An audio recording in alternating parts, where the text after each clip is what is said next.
if you had to rate it 1 through 10, with 10 being super dad, 1 being deadbeat, where do you put yourself? Where do you rank yourself? Deadbeat. But I don't say deadbeat. I say that for the camera because I don't feel comfortable.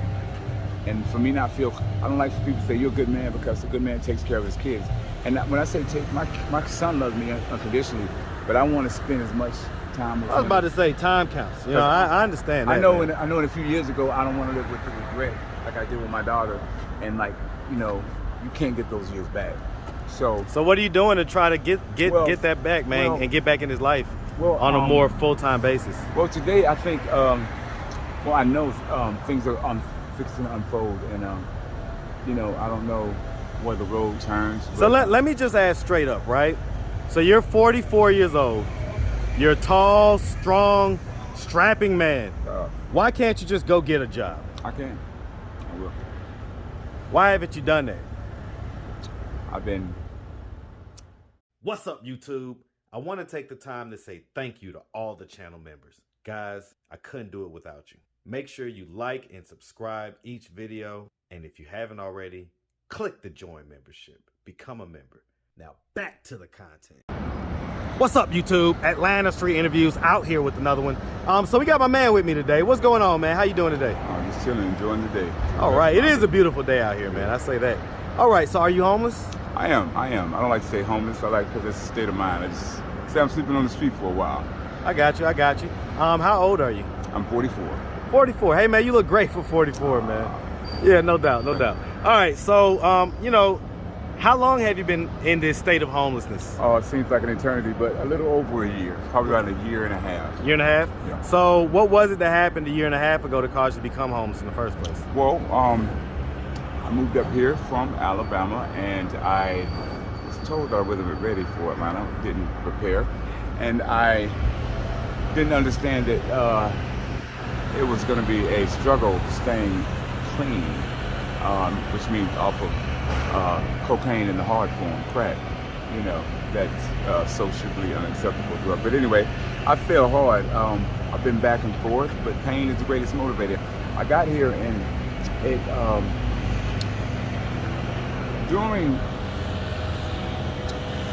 I've always made bad decisions and I shoot myself in the foot. But when I got here, my pride was in the way. I've been in a good situation, had a lot of opportunities. But I got here, I think it was the biggest blessing. I know it was the biggest blessing for me to be on the street.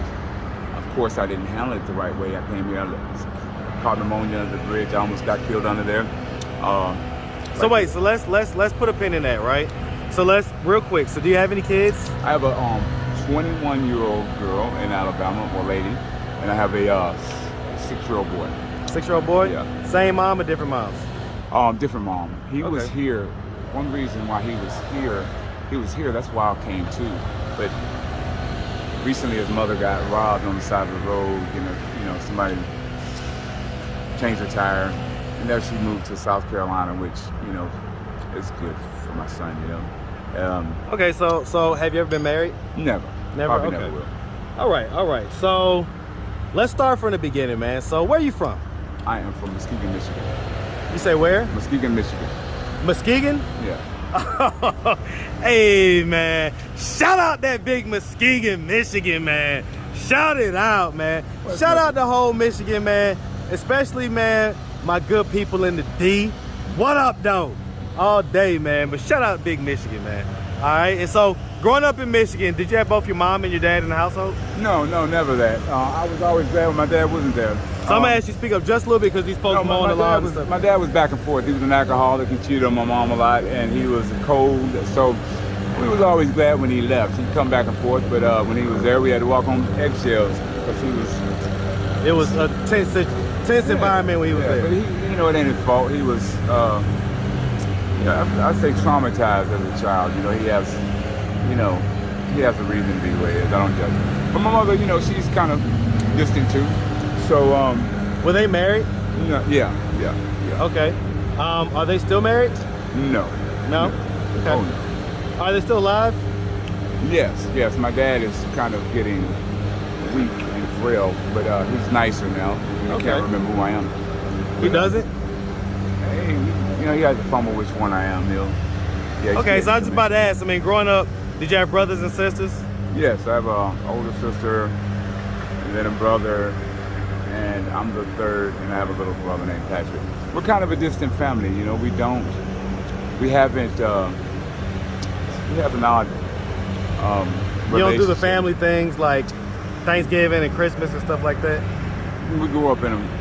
Huh? We grew up as Jehovah's Witnesses. Okay. I'm not that now, because it's, not having experience in life, leaves you at a disadvantage. A person needs experience. You can't be sheltered. A person needs pain. He needs to fall and get up and learn how to live. Pain is the greatest motivator. That's why I say being here on the street was the best thing ever happened to me, as far as character-wise, and being able to be unplugged so I could even see myself and understand that I was insecure. I didn't even know who the hell I was, and I always transformed to whatever I needed to be in society. Now, so you was a chameleon? Oh, big time. And plus, I'm gifted with words. They say gift of gab. I don't call it that. I just say the ability to speak, which I will use for good. And this has been something that would help me.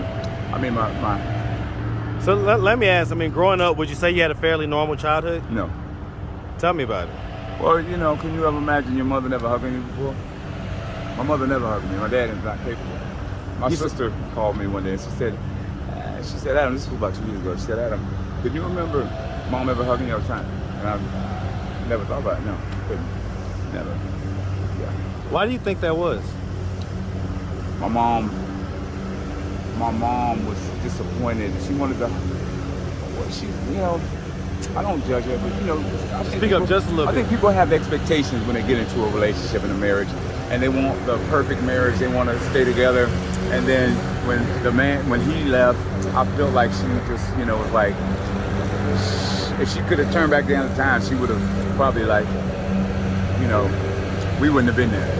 It didn't fold out how she wanted to do. So it was like, damn, now I'm stuck with these kids. And that's how I felt about it, but I'm not mad at her. I love her. I still love her. I never say anything bad to her. I never said well, this but to what her. effect do you think that had on you growing up? Not getting the nurture from the side that you need or that you're expected to be nurtured from, that means you're missing out on some things growing up. What effect do you think that had? Pain. It kind of an unspoken pain, unseen type. I was always awkward. I was always trying to be whatever that was. But I never succeeded. But I played ball, I was good at that. People praised me, but I never really thought high of myself. Yeah, you're kind of a tall guy. How tall are you? I'm 6'4", but I used to walk like this, so I could be like. You used to kind of slouch a little bit, so I could be other people's. Yeah, kind of. They wanted to be me, but no, I know guys like that, man, that are really tall and really uncomfortable with it, especially when they're young. But when you have no guidance, you have no love. Love is necessary. Love is it's necessary.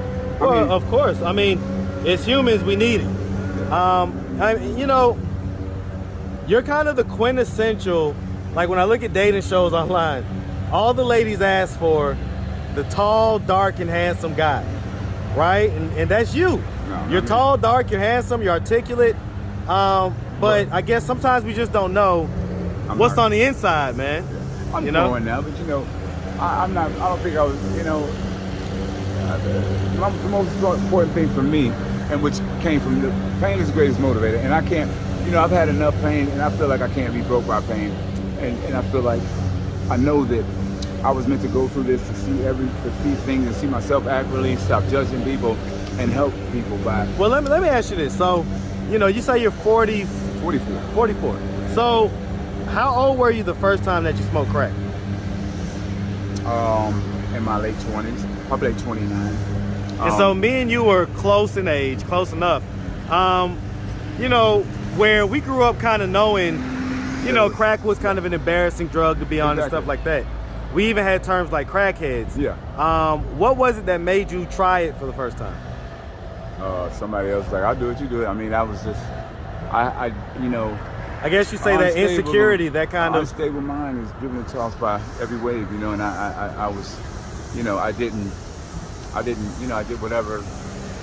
Okay, even though I knew what it was, but I didn't know, because you never know until it's dark.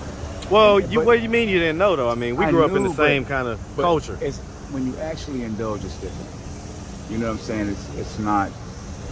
But the thing about it is, now, on the bright side, it helped break me. Somebody said, when you get disgusted, it's not the world it's like a dark side. It's like you step into a dark world, and people, I try to have compassion for people, because I can understand why some of the people... Make sure you speak up, man. I can understand why some of the people are the way they are. Some of Well, I mean, is there a way to have compassion without having to smoke the crack? No. No. Hell no. I'm saying that... I get what you're saying, but listen, without having to go too deep into that. So, right before we started this interview, you said you went viral before. What happened? Stupidity, fighting and stuff like that. You say what? Fighting and stuff like that. Fighting? What platform was this on? Where can I find this at? Instagram. Instagram? I'm not proud of it. I'm gonna clean that up and kind of like get my... Was it what page was it on? I don't know. Just people told me they saw me, and I was like, it's shameful to me. How long ago was this? Many of them, probably. Not too long ago. A month ago, 2 months, 3 months? About a few months? So a few months ago, people were telling you they saw you online on a viral video? Yeah, I was crying. One night I was crying, my grandma died, and I couldn't make it to the funeral. And my grandmother was, she loved me. So when I found out I was here and I couldn't get there, and I was going through it, and I couldn't, somebody pushed my button for the last time, and I try not to start fights, I don't like to fight, but some people... No, I get it. You don't have to explain to me. Out here, anything can happen, man. This is a weakness here. Yeah, it's like being in prison. Well, yeah, I was about to say, it's definitely kind of a prison-like atmosphere during, on certain streets anyway. What? So, okay, so, all right, man. So, all right, so we got the drug habit going on. Have we ever had a history of any mental health diagnosis? I'm not mental health. Okay, so there's no mental health. So, when was the last time you said 15-year-older? Or no, how old did you say? 20, my daughter's 20. 20, and then how was the other one? And my son is 6. 6. When was the last time you saw your 6-year-old? Probably like 6 months. Now it's here in Atlanta? Now he's in South Carolina. Right, but that was here in Atlanta where you saw him? Okay, so that was a few months ago when that happened, where you say they got robbed? Well, it's been fairly recent, a couple months ago. Well, she did. He wasn't in the car. Yeah, she got hit in there. And so she decided to move because of that? Well, I think everything fell in place. I don't know, she didn't really say it was because of that, but I think it was a good thing for her to raise, they got a little country spot, and it seems, that's a good place to raise my kid, So, I mean, as far as your involvement in his life, if you had to rate it 1 through 10, with 10 being super dad, 1 being deadbeat, where do you put yourself? Where do you rank yourself? Deadbeat. But I don't say deadbeat. I say that for the camera because I don't feel comfortable. And for me I don't like for people to say you're a good man, because a good man takes care of his kids. And when I say my son loves me unconditionally, but I want to spend as much time with him. I was about to say time counts. I understand that. I know in a few years ago, I don't want to live with the regret like I did with my daughter. And you can't get those years back. So what are you doing to try to get that back, man, and get back in his life on a more full-time basis? Well, today I think, I know things are fixing to unfold, and I don't know where the road turns. So let me just ask straight up, right? So you're 44 years old. You're a tall, strong, strapping man. Why can't you just go get a job? I can. I will. Why haven't you done that? I've been chasing my tail. Shooting myself in the foot. I am my worst enemy. So when are we going to stop doing that? Today. Today's the day. It's been the day. Yeah. So is today going to be the last day, or is it just another day? I got some things going. I got some things in the pipeline. Yeah. Okay, so you got something going in the process. I got to. Yeah. This is painful. Yeah, that bridge is not. it's not cool. And I can do way better. I can do whatever I want to do. There's no reason for me. So I mean, did you go to high school? Did you graduate? GED. Yeah, GED? I'm not book smart and all that. I'm not, but you know, I'm intelligent in a different way. Well, I was about to say you're articulate. I'll say that. You're articulate. You speak very well. You got a nice sounding voice. So, you know, who knows, man? Maybe getting a radio or something like that, right?